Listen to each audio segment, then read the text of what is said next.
They laughed at Orlando Brown, called him crazy, dismissed him, but now after a federal judge's shocking ruling, the truth about the secret world of Hollywood's elite Diddy, Jay-Z, and the alleged underground parties is unraveling before our eyes. It was life-changing for me, but not as life-changing as Craig Mack almost killing Diddy. I mean, you Craig Mack, you tell me why you was gonna kill Puff.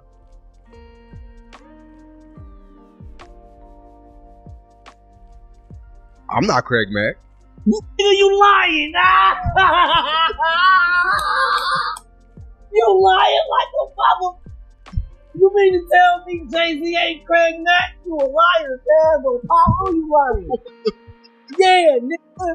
Yeah. And you did kill Diddy, nigga. And that's why he all in this situation. You fucking Diddy, cuz. You did it, cuz. You the one did it. It wasn't Puff, bro. It was you. Oh, yeah, it was you. You made love. You made love. Who you made love with? Let's run. You just told me shit up in the airport too. Remember from California, I didn't know you. You met Drake? Oh, you made love to Drake.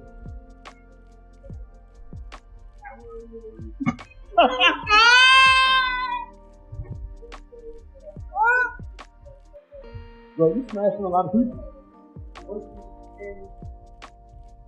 Terrence Howard.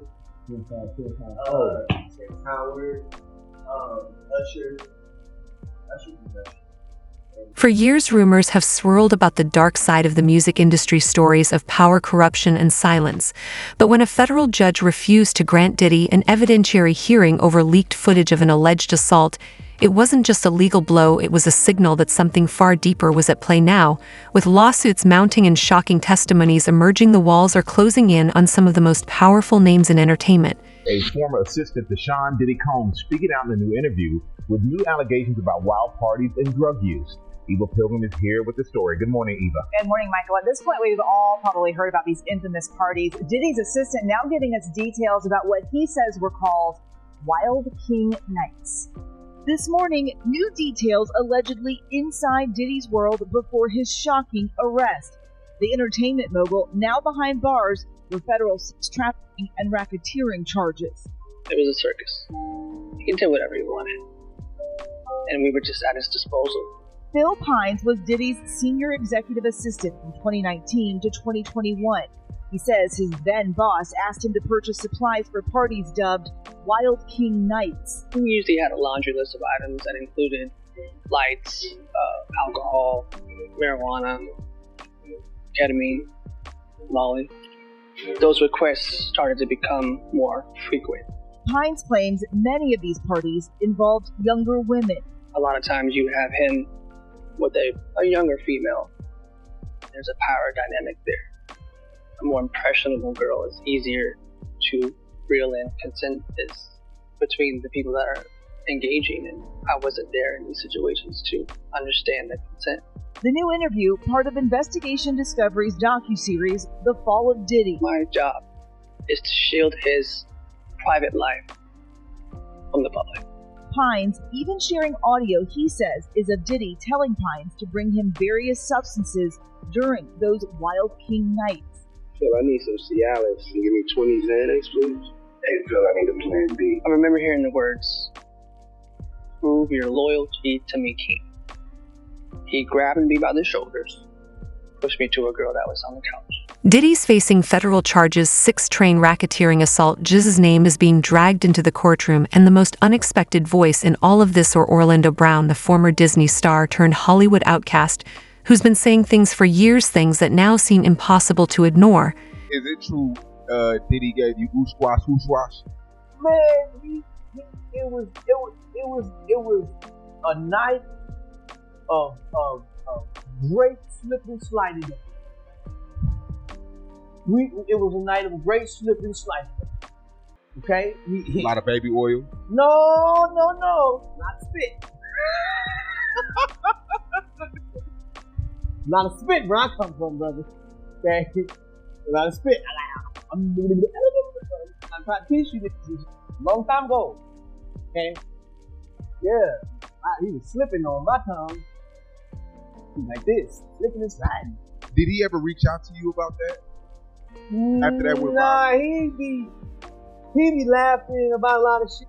You know what I'm saying? Like the thing about it is like, you know, like it's not it's not funny to anybody but us. Everybody is like, they're laughing shit, but it's really like, it's funny to us.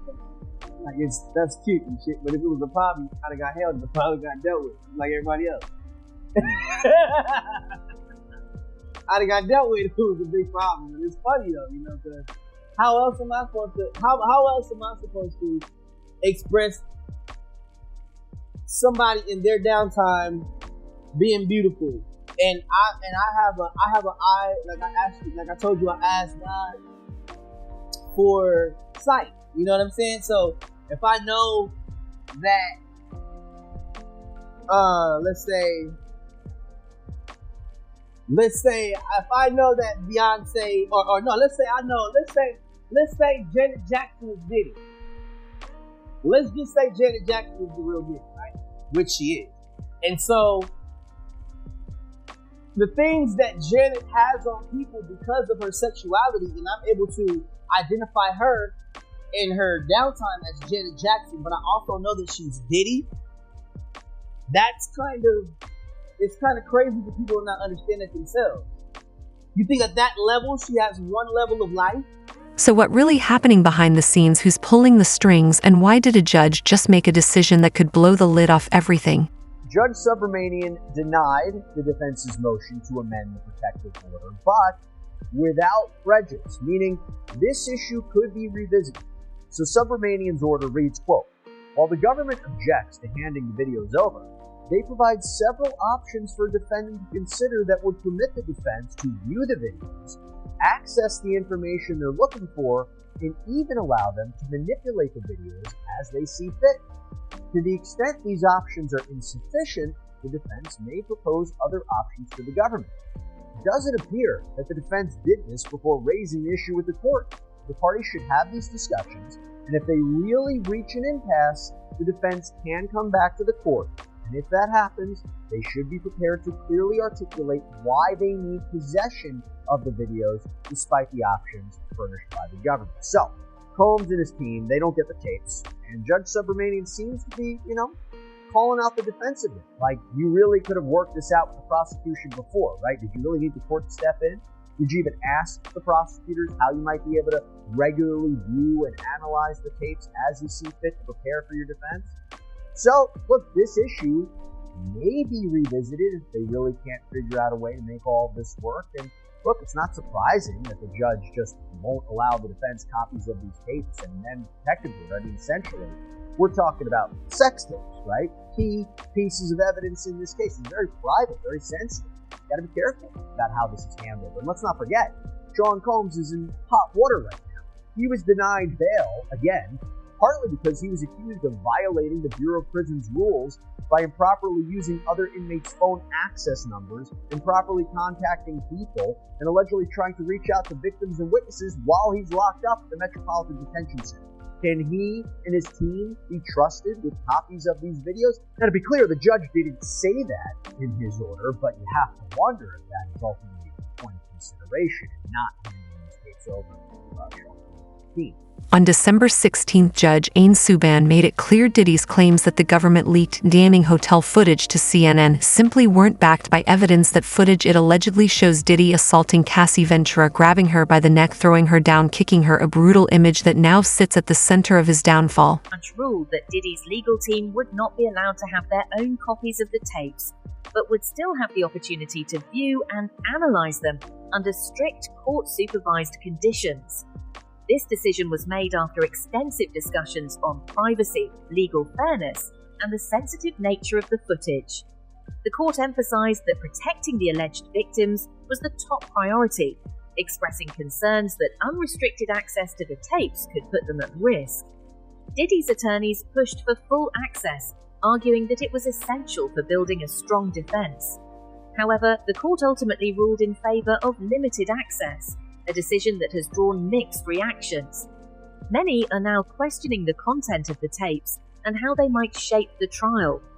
Diddy's defense, what his lawyers are saying. Diddy's legal team strongly maintains that the tapes are crucial in proving his...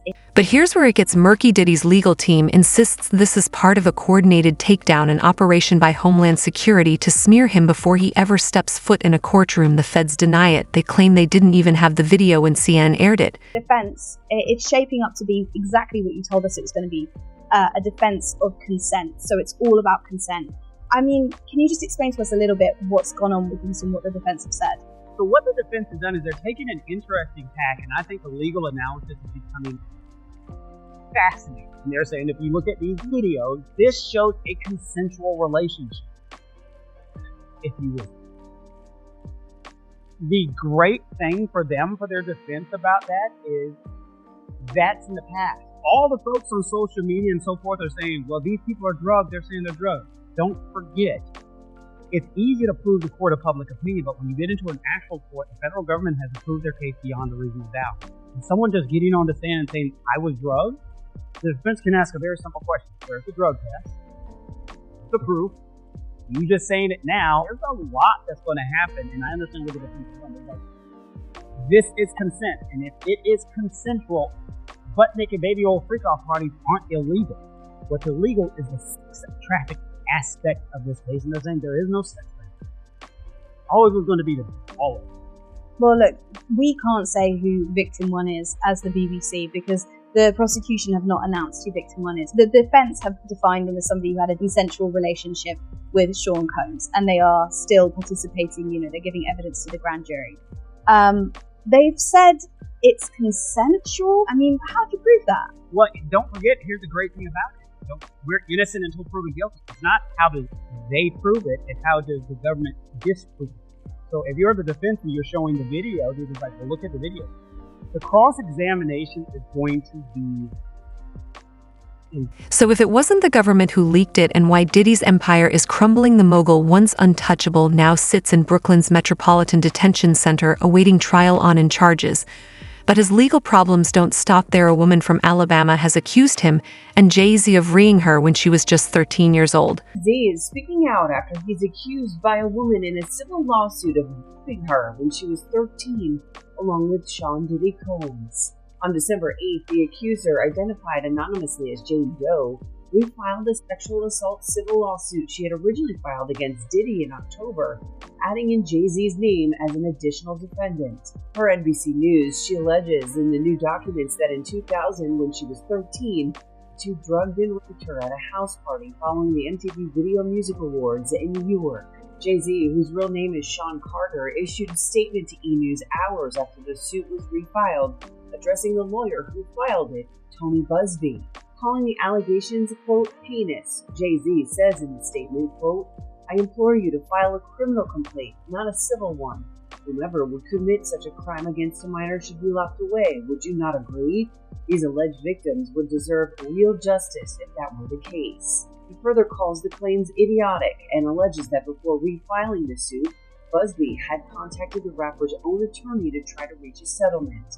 He alleges further in his statement, quote, what he had calculated was the nature of these allegations and the public scrutiny would make me want to settle. In a statement to E! News, Busby said his firm did send Jay-Z's attorney a demand letter on behalf of an alleged victim. That person, he adds, quote, never demanded a penny from him.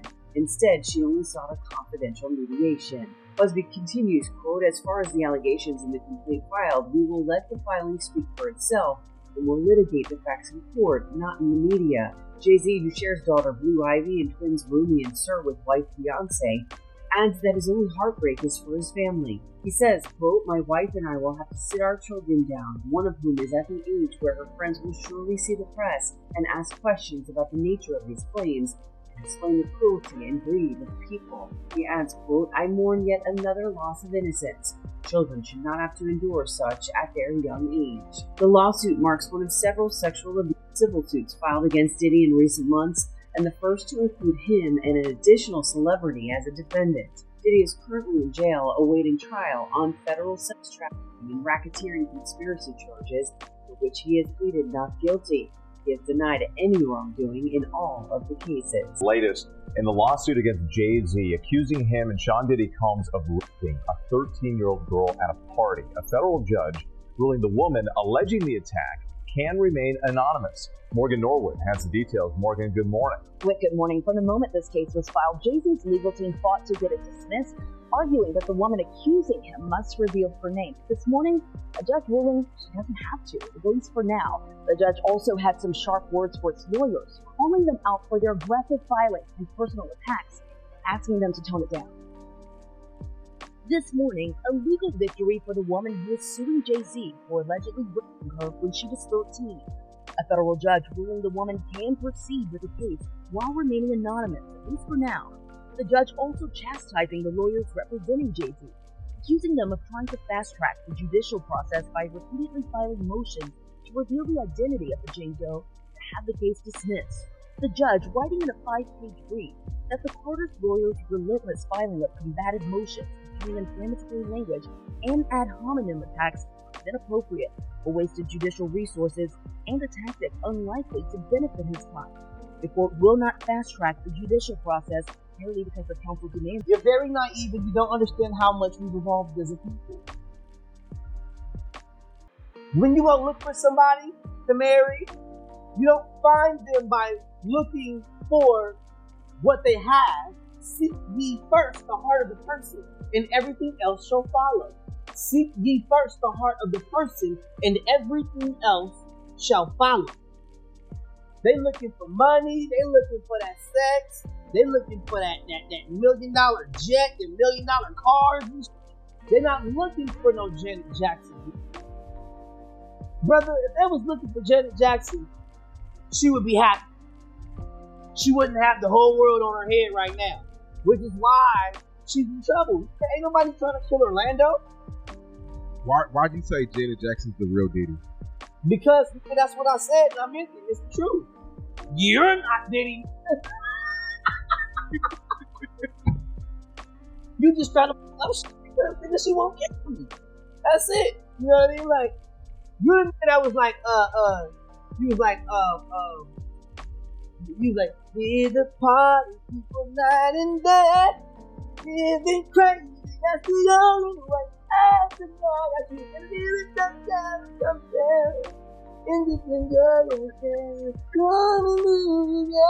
Personal assistance, security staff, and household staff. Just this week, prosecutors said they served Coles as head of security with a search warrant for his electronic devices. You can rest assured that the feds have already talked to the people who worked for Combs, and all of those people have already probably given statement. The 54-year-old has pleaded not guilty to charges. He led a criminal conspiracy that abused women. The indictment led some of Coles's employees helped set up freak-offs in which women were forced into sex acts with male prostitutes. Prosecutors said they booked hotel rooms, stocked them with supplies, and arranged travel for the sex workers.